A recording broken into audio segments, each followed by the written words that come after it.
Hello there, folks. Patricia here. Today, I want to talk to you about how I stopped recording for a full year in order to avoid another burnout. Uh, the lesson being do not be afraid to quit. Ah, and there's so much stigma around quitting. We're going to talk about all of that today. So, if you followed me for any time, you may have remembered this story. If not, welcome. And I want to make sure, because I always forget this, to ask you to hit the thumbs up, subscribe, so that it can help build up this channel in its revived format and push it out to other people who need to hear a encouraging word of that they're not alone when dealing with some of these things in their personal and professional lives. Okay, so that said, here is the deal. I have been doing video um, 9 or 10 years. I've been saying 9 years, but I'm like, but I think that's not long enough anymore.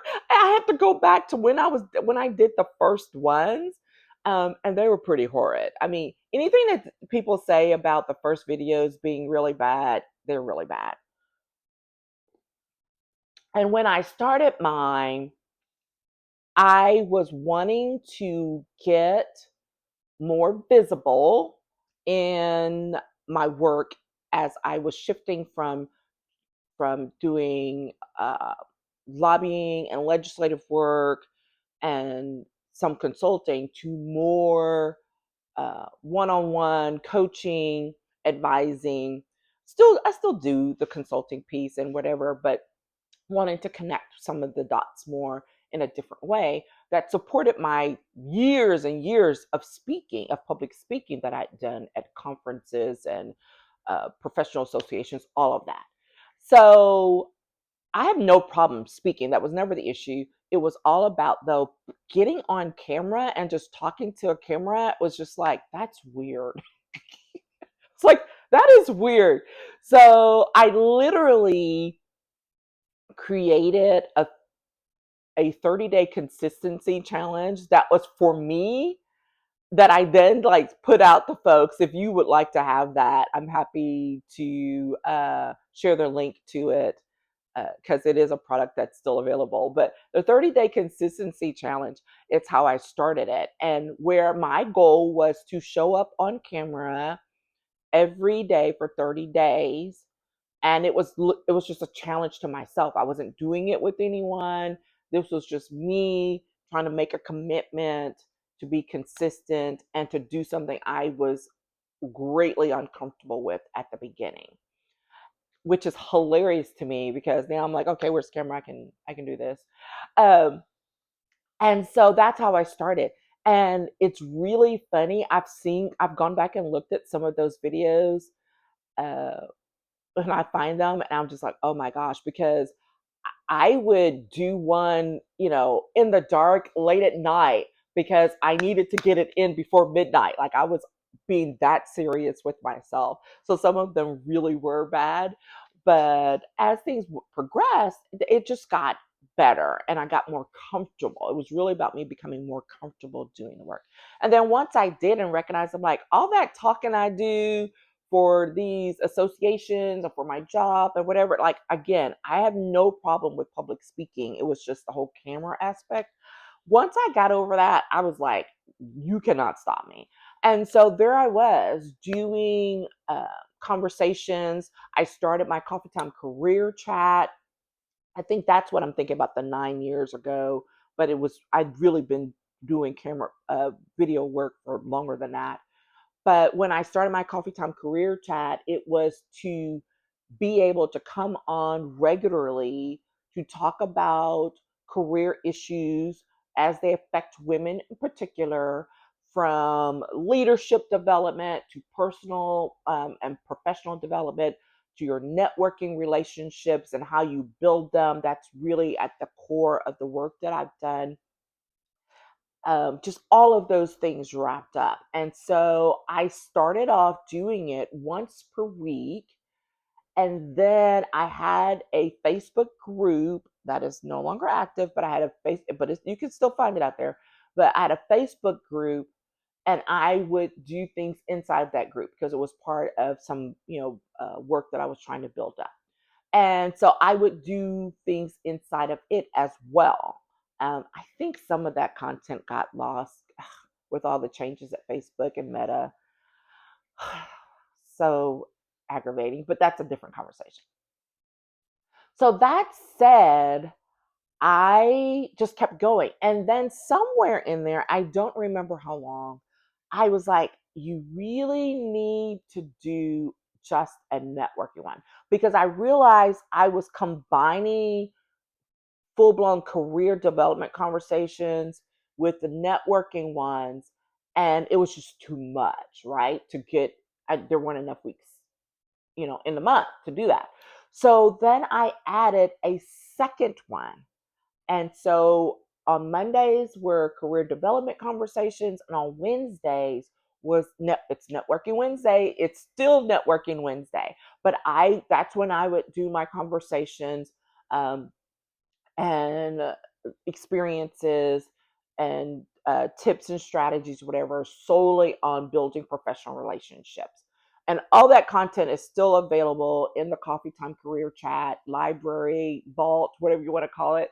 And I invite you to go check it out on my channel. Now, that said, I got to a point where I was like, doing this. And I'm like, this is a lot, because I was recording them first because technology hadn't caught up yet. First, I was literally recording them live. So on Monday at 10, on Wednesday at 10, and showing it through, I can't remember when StreamYard came along, but I was doing them live and showing it on LinkedIn, and really YouTube was storage. I was backing things up to YouTube just to, make sure I kept it. And Facebook, because Facebook is actually where things started. I expanded to LinkedIn, and then YouTube came storage.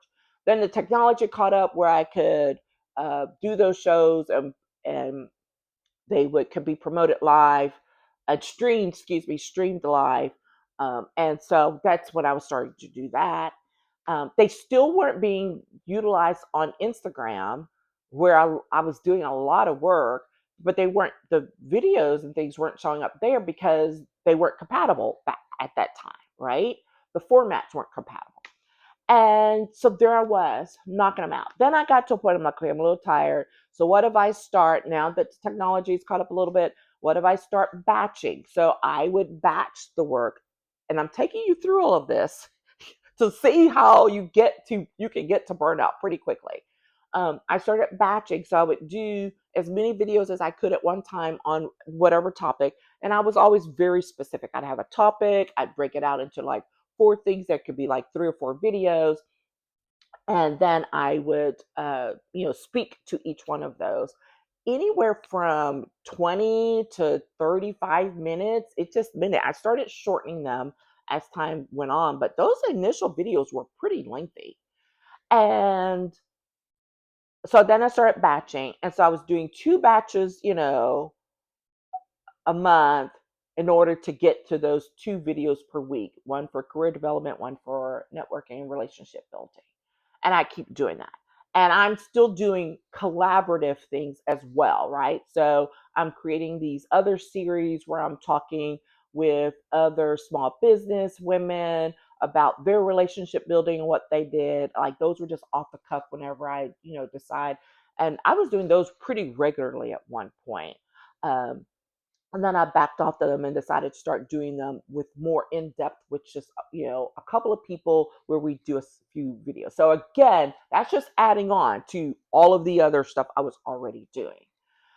Starting getting tired again. And I was like, well, and I'm hearing people talk about, not just batching, but now repurposing. And I'm like, oh, well, I can't do that. But then I remember, I do not know who it was, but it was actually off of one of my reading podcasts, where a gentleman was talking about his podcast and how he'd done something, one per day for whatever, and then he just let it go and let it repeat itself. And I was like, oh, but then I was like, but that makes sense.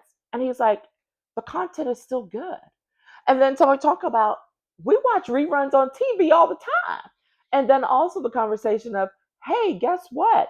Everybody doesn't catch your stuff when it goes live the first time.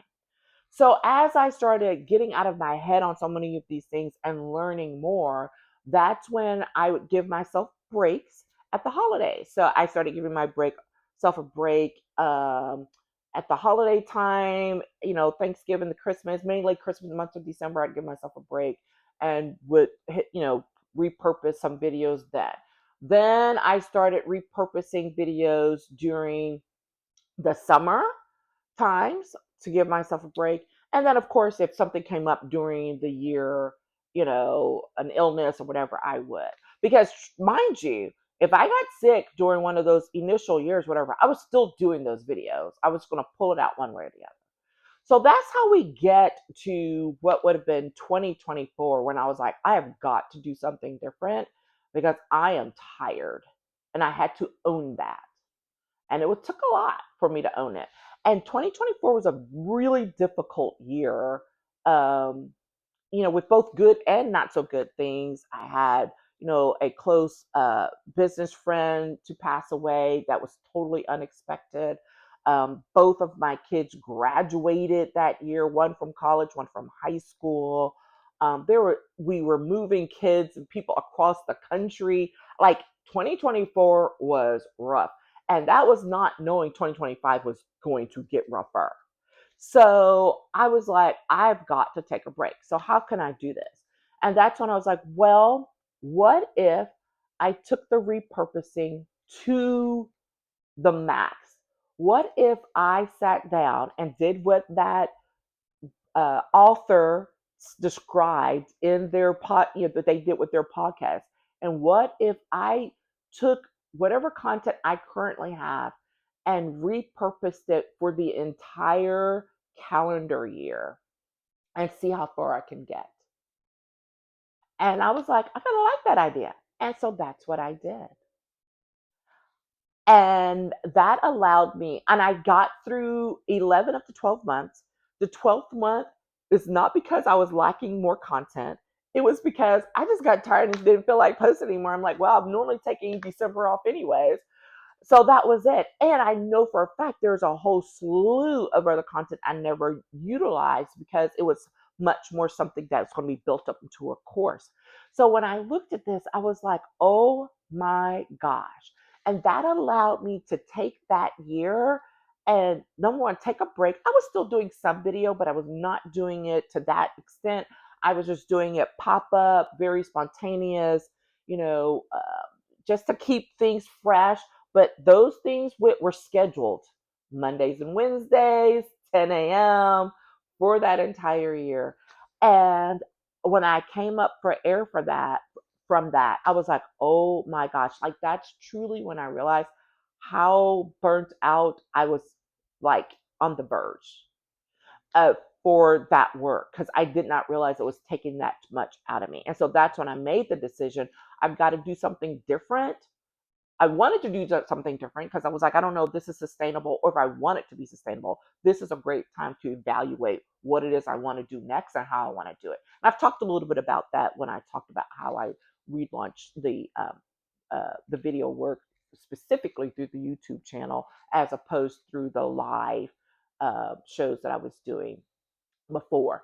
So that's how we get to avoiding a major burnout is number one, recognizing, giving yourself breaks when you realize it.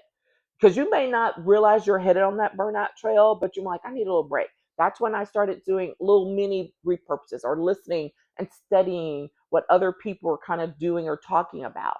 So give yourself a break. First of all, let yourself come up for air. Listen to yourself, right? Secondly, is there has to be a decision made, not about what you're going to do long term, but in the moment.